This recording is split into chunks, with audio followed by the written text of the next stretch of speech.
नमस्कार दोस्तों, स्वागत है आपका अमरेंद्र ज्ञान में। तो ये बिहार स्पेशल की स्पेशल क्लास है। इसके पहले हमने इस चैनल पर 5 वीडियो बिहार की जानकारी के बारे में अपडेट कर दिया है। तो आप उन सारे वीडियो को भी देखिए और उसके बाद अगर आपको पसंद आया तो चैनल को सब्सक्राइब करके वीडियो को एक लाइक करेंगे और कमेंट सेक्शन में बताएंगे कि आप किस जगह से इस वीडियो को देख रहे हैं। तो आज हम शुरू करेंगे प्राचीन बिहार का इतिहास। ठीक है, तो चलिए शुरू करते हैं। सबसे पहले लिखा हुआ है कि प्राचीन बिहार, इसके बारे में हम पढ़ेंगे। लिखा हुआ है कि कालखंड के अनुसार बिहार के प्राचीन इतिहास को निम्न भागों में बांटा गया है। तो कुल मिलाकर के 6 भागों में बांटा गया है, ध्यान से देखेंगे। सबसे पहले आपका पुरा पाषाण काल, उसके बाद है आपका मध्य पाषाण काल, फिर नव पाषाण काल, फिर ताम्र पाषाण काल, वैदिक काल और महाजनपद काल। कुल मिलाकर के 6 भागों में प्राचीन बिहार को बांटा गया है। तो सबसे पहले हम पुरा पाषाण काल के इम्पोर्टेंट फैक्ट को देखेंगे और आगे बढ़ते चलेंगे, क्योंकि सिर्फ इसमें बिहार का इतिहास पढ़ना है आपको। तो बिहार के बारे में जो कुछ भी जानकारियाँ रहेंगी इसमें सम्मिलित रहेंगी। तो चलिए सबसे पहले हम पढ़ते हैं पुरा पाषाण काल। ठीक है, देखिए पुरा पाषाण काल लिखा हुआ, ब्रैकेट में लिखा हुआ 1 लाख ईसा पूर्व। ठीक है, जो पुरा पाषाण काल था उसका जो समय पीरियड था, टाइम पीरियड था, वो था 1 लाख ईसा पूर्व। कितना था? 1 लाख ईसा पूर्व था। बात करते हैं किसमें लिखा हुआ है कि इस काल में प्रमुख पुरातात्विक अवशेष दक्षिण बिहार से प्राप्त हुए हैं। तो पूछेगा कि पुरा पाषाण काल के अवशेष कहाँ से मिले हैं, तो आपको बताना है दक्षिण बिहार। ठीक है, दक्षिण बिहार से आपको मिले हैं पुरा पाषाण काल के अवशेष। तो इसको हम याद करने का छोटा सा ट्रिक बनाते हैं, जो मैंने बनाया है मैं बताता हूँ। मैंने लिखा था पूरा दक्षिणा, पूरा दक्षिणा। ठीक है ना, तो पूरा से आपका हो जाएगा पुरा पाषाण का और दक्षिणा से हो जाएगा दक्षिण बिहार। ठीक है, ध्यान रखेंगे, थोड़ा सा आपको समझने में आसानी होगी और आप रिलेट कर पाएंगे।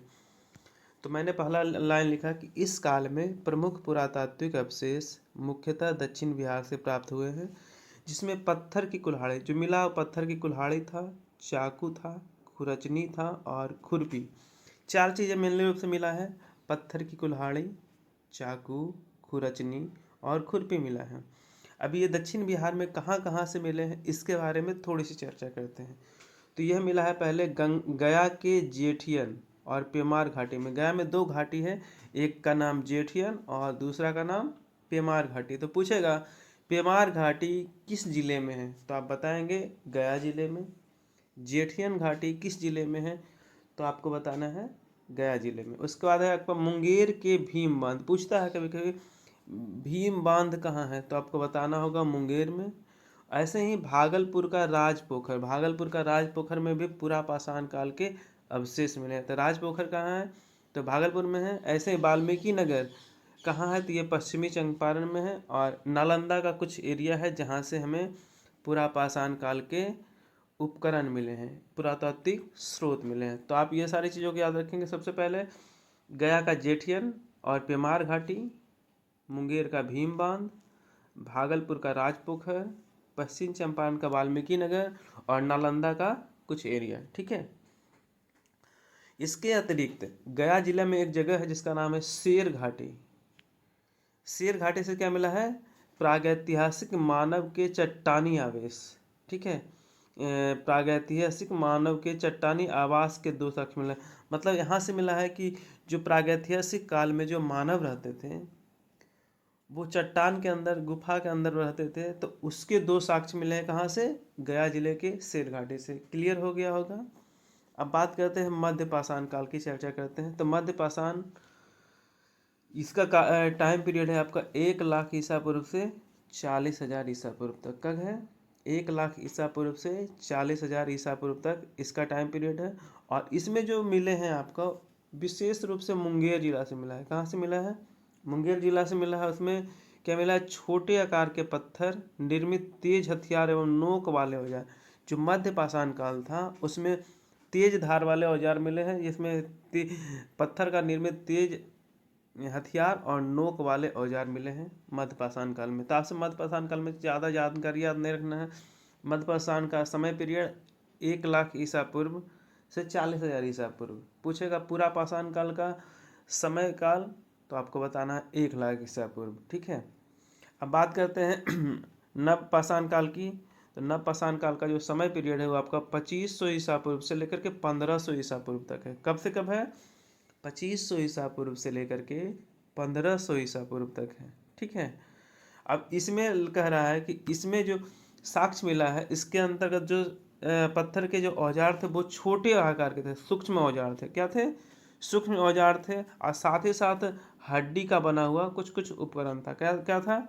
हड्डी का बना हुआ कुछ कुछ उपकरण था, जो कहाँ से मिले हैं? चिरांद सारण से, मनेर पटना से, चेचर और कुतुबपुर वैशाली से, ताराडी गया से और सेनुआ रोहतास से मिले हैं। कुछ कुछ जगह से मिले हैं जिसके नाम आपको याद रखना है। जैसे पूछेगा चिरांद, चिरांद कहाँ है? तो चिरांद आपका सारण जिले में। कहाँ है? सारण जिले में। मनेर कहाँ है? तो मनेर पटना में है। चेचर और कुतुबपुर कहाँ है? तो चेचर और कुतुबपुर आपका वैशाली में है। ताराडी कहाँ है? गया में। और सेनुआर कहाँ है? रोहतास में। तीन सारे जगह से नवपाषाण काल का जो औजार होता है, जिसमें जिसमें क्या था? हड्डी का बना हुआ औजार और पत्थर का छोटा छोटा औजार, ठीक है ना, मिला है। तो नवपाषाण काल का समय कब से तक कब था? तो 2500 ईसा पूर्व से 1500 ईसा पूर्व तक। ठीक है, उसमें देखिए चिरांद आपका विशेष रूप से प्रसिद्ध है। चिरांद में आपका हड्डी का उपकरण मिला है। चिरांद में हड्डी का उपकरण मिला है। और चिरांद किस राज्य में है? बिहार में। किस जगह पे? तो सारण जिले में। कहाँ है? बिहार के सारण जिले में है। देखिए लिखा हुआ है बिहार के चिरांद से जो हड्डी के औजार मिले उसमें भी हिरन के सिंग, उसमें भी जो हिरन के सिंग के औजार सर्वाधिक मात्रा में मिले हैं। चिरांद से तो पहले आपके हड्डी के उपकरण मिले हैं, वो भी किस जानवर के? तो पूछेगा हिरन का सिंग। हिरन का सिंग सबसे ज़्यादा मात्रा में मिला है। बात करते हैं हम ताम्रपाषाण काल की। ठीक है, ताम्रपाषाण काल के बारे में चर्चा करेंगे। तो लिखा हुआ है ताम्रपाषाण काल, इसका जो टाइम पीरियड था आपका 1000 ईसा पूर्व से 900 ईसा पूर्व। कब से कब था? 1000 ईसा पूर्व से 900 ईसा पूर्व तक था।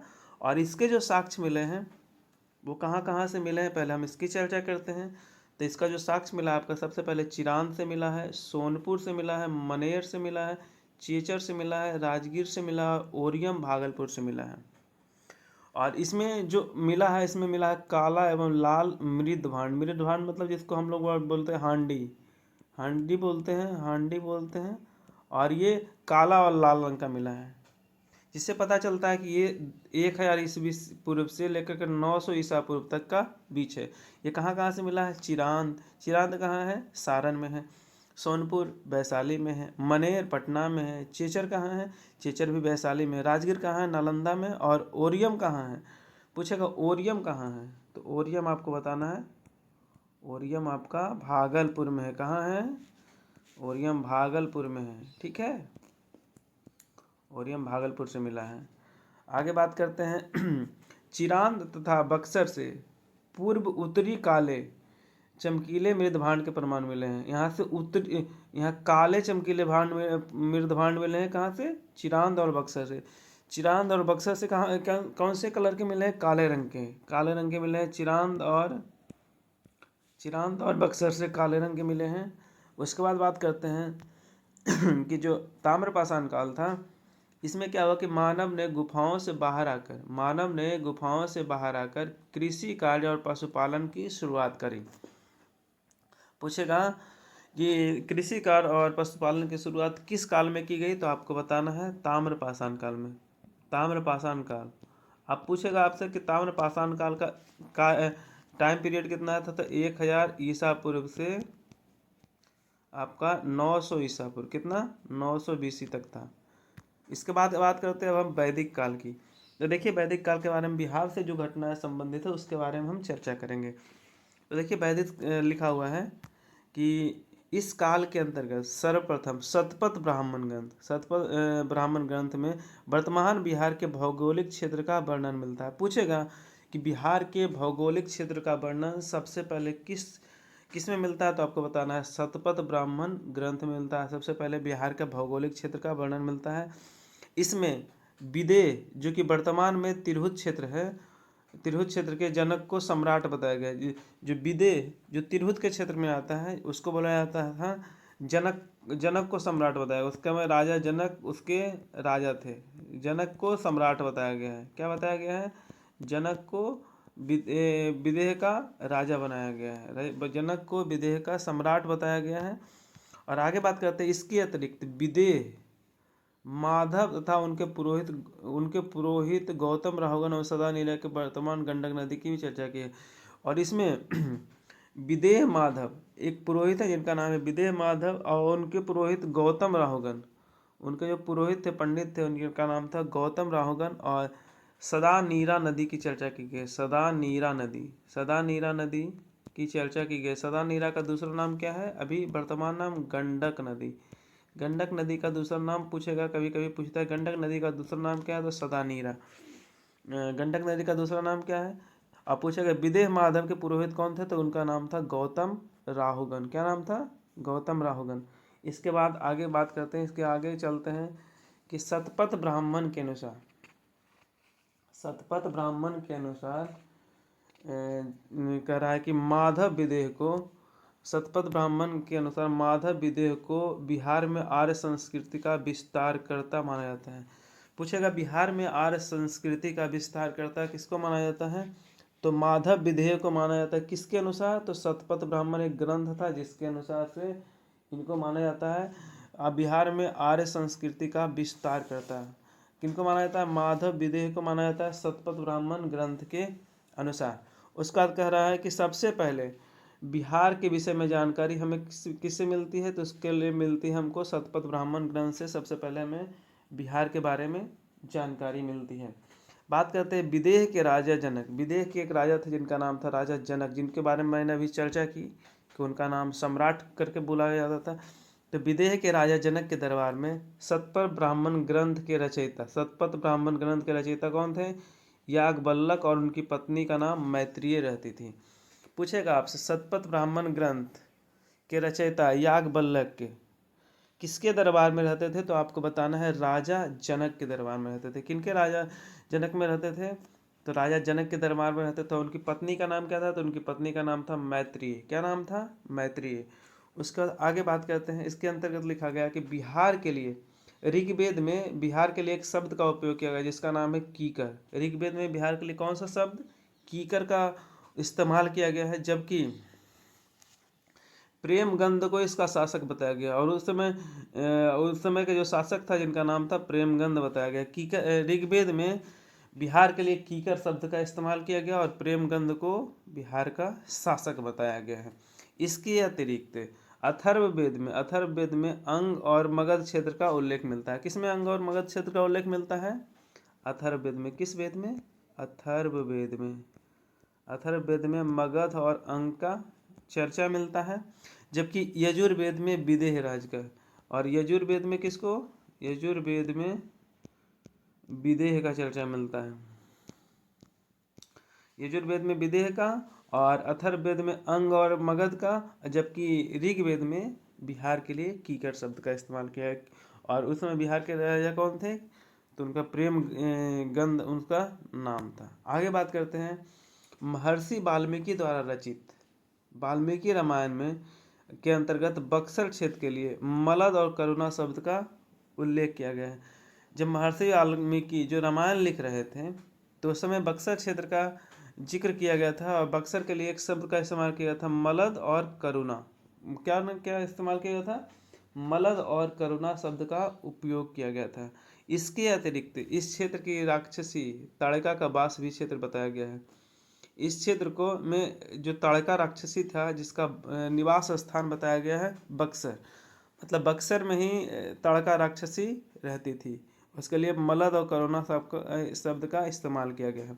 उसके बाद अगला है आपका वायु पुराण और पद्म पुराण में राजगिरी, गया और पुनपुन पवित्र स्थान बताया गया है। जो दो पुराण है जिसका नाम है वायु पुराण, एक का नाम है पद्म पुराण। इसमें राजगीर, गया और पुनपुन को पवित्र स्थान मतलब पवित्र स्थान के रूप में दर्जा दिया गया है। और हालांकि कुछ क्षेत्रों में असुरों का राज होने का भी उल्लेख, लेकिन कहा जाता है कुछ ऐसा एरिया था जहाँ पे आपका असुर का भी राज्य था। किसका राज्य था? असुर का राज्य था। पूछेगा कि बिहार में आर्य का विस्तार किस ईसा पूर्व में हुआ था? 1000 से 800 ईसा पूर्व में बिहार में आर्य का विस्तार हुआ। अब बात करेंगे हम मगध। अब हम महाजनपद काल की चर्चा करेंगे और इसके बाद जो बचेगा उसको हम अगले वीडियो में डिस्कस करेंगे। तो सबसे पहले हम बात करते हैं मगध की। महाजनपद काल के बारे में चर्चा करेंगे। तो महाजनपद काल में सबसे पहले देखेंगे कि लगभग 600 ईस्वी पूर्व के समय को महाजनपद काल कहा जाता है और इसका वर्णन बौद्ध साहित्य अंगुत्तर निकाय और जैन साहित्य भगवती सूत्र के अनुसार 16 महाजनपद कुल थे, उसमें से 3 महाजनपद अंग, मगध और बज्जी बिहार में थे। पूछेगा कि बिहार में कुल कितने महाजनपद थे? तो बिहार में कुल 3 महाजनपद थे। कौन कौन? एक का नाम था अंग, एक का नाम था मगध और एक का नाम था बज्जी। ठीक है, जिसको हम लोग अभी बोलते हैं वैशाली। वैशाली का नाम सुने होंगे। तो 3 क्षेत्र था, मगध, बज्जी और अंग। इसके बारे में हम चर्चा करें। अंग मतलब हुआ ये भागलपुर का क्षेत्र, जो भी भागलपुर का क्षेत्र है वो अंग में आता है।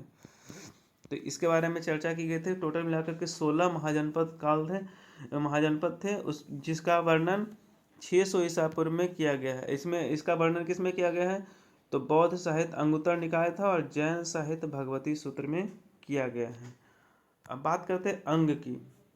अंग का चर्चा करते हैं। अंग जनपद का चर्चा करेंगे और बज्जी जनपद का चर्चा करेंगे आज हम, और मगध साम्राज्य के बारे में कल से हम चर्चा करेंगे। तो सबसे पहले देखते हैं अंग की। तो कहा जाता है कि सर्वप्रथम अथर्ववेद में अंग महाजनपद का उल्लेख मिलता है। पूछेगा अंग महाजनपद का उल्लेख किस वेद में मिलता है? तो आप बताएंगे अथर्ववेद में। कैसे याद करेंगे? थोड़ा सा ट्रिकी है, याद कर लेंगे। देखिए, अ से अंग हो जाएगा, अ से अथर्ववेद हो जाएगा। ठीक है, और इसकी राजधानी कहाँ थी? इसकी राजधानी थी चंपा। अंग चंपा की राजधानी थी, अंग की राजधानी चंपा। ठीक है, ऐसे भी एक चंपा नाम का एक फूल होता है। चंपा नाम का एक फूल होता है, इसको हम हर अंग में लगा सकते हैं। तो अंग की राजधानी चंपा। अगला है आपका अष्टाध्यायी। अष्टाध्यायी किसकी रचना है? तो अष्टाध्यायी पाणिनि की रचना है। ठीक है, अष्टाध्यायी के लेखक कौन है? तो अष्टाध्यायी के लेखक है पाणिनि, जिसने अंग के लिए बांग, कलिंग और पुंड, ठीक है, 3 उपनाम दिया। अंग का 3 उपनाम कौन कौन दिया है? बांग, कलिंग और पुंड किसने दिया है? अष्टाध्यायी के रचनाकार पाणिनि ने दिया है। और बात करते हैं कि अंग का क्षेत्र कौन सा है? तो वर्तमान में मुंगेर जिला और भागलपुर जिला में वर्णन है। इसकी पहली राजधानी क्या थी? इसकी पहली राजधानी थी मालिनी। बाद में इसकी राजधानी क्या बनी? चंपा। अंग की पहली राजधानी कौन सी थी? मालिनी। कौन सी थी? मालिनी। बाद में इसकी राजधानी क्या बनी? चंपा बनी। ठीक है, चंपा को होन्संग ने चेनापो कहा है। चंपा को हेनसंग जब आया था तो उसने चेनापो कहा है। क्या कहा है? चेनापो कहा है। हेनसंग ने चेनापो कहा है। इस राज्य का पहला आर्य राजा क्या था? उसका नाम था तितिक्षु था। जबकि अंतिम आर्य राजा कौन था? कर्ण था। ध्यान रखेंगे, याद रखेंगे। अगला आपका अंग राज्य के राजा दधिवाहन। अंग राज्य के राजा दधिवाहन की पुत्र चंदना जैन धर्म स्वीकार करने वाली पहली महिला थी। कौन थी? जैन धर्म स्वीकार करने वाली पहली महिला का नाम क्या था? पूछेगा, चंदना। जैन धर्म स्वीकार करने वाली पहली महिला का नाम था चंदना। उसके बाद बात करते हैं अंग के अंतिम राजा। अंग के अंतिम राजा कौन थे? ब्रह्मदत्त के शासनकाल में ही बिंबिसार ने उस पर आक्रमण किया और उसको अपने राज्य में मिला लिया। तो अंग के अंतिम राजा कौन थे? ब्रह्मदत्त। और उसके सामने शासनकाल में किसने आक्रमण किया? बिंबिसार ने, और उसको अपने राज्य में मिला दे। पूछेगा अंग के राजा दधिवाहन। दधिवाहन की पुत्री का नाम क्या था? चंदना। जैन धर्म स्वीकार करने वाली पहली महिला कौन थी? चंदना। पूछेगा अंग का पहला आर्य राजा कौन था? तितिक्षु। और दूसरा अंतिम अंग राजा कौन था? कर्ण था। ठीक है, ध्यान रखेंगे। अगला आपका बज्जी। बज्जी मतलब वैशाली के बारे में चर्चा करेंगे।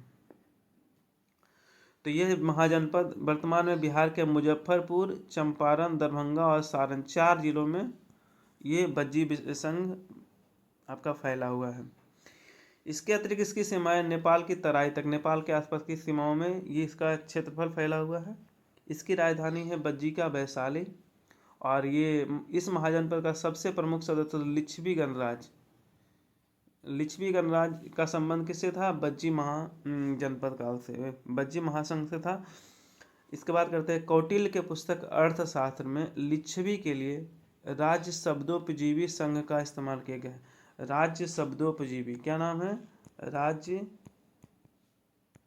शब्दोपजीवी।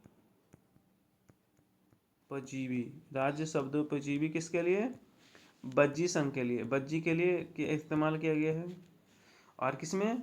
इसमें किया गया है कौटिल्य के पुस्तक में। किसमें किया गया है? कौटिल्य के बुक में किया गया है, कौटिल्य के पुस्तक में किया गया है। ठीक है, ध्यान रखेंगे। अगला लिखा हुआ है कि बज्जी संघ महा के प्रमुख चेटक की पुत्री का विवाह मगध के राजा अजातशत्रु से हुआ था। किसका? अजातशत्रु का विवाह किससे हुआ था? महाजनपद के प्रमुख चेटक की पुत्री का विवाह अजातशत्रु से हुआ था। अगला है आपका, अजातशत्रु ने बज्जी महाजनपद को अपने साम्राज्य में मिला लिया। अजातशत्रु ने उससे अपने साम्राज्य में मिलाया। बज्जी संघ का संविधान एवं प्रशासन संघात्मक कुलीन तंत्र की तरह था। बज्जी संघ का जो संविधान था कैसा था? कुलीन तंत्र था। कैसा था? कुलीन तंत्र। आशा करते हैं कि आपको ये वीडियो पसंद आया हो। तो वीडियो पसंद आया तो वीडियो को एक लाइक करके चैनल को सब्सक्राइब करेंगे और बेल आइकन को प्रेस करेंगे। मिलते हैं आपसे अगले वीडियो में, तब तक के लिए धन्यवाद।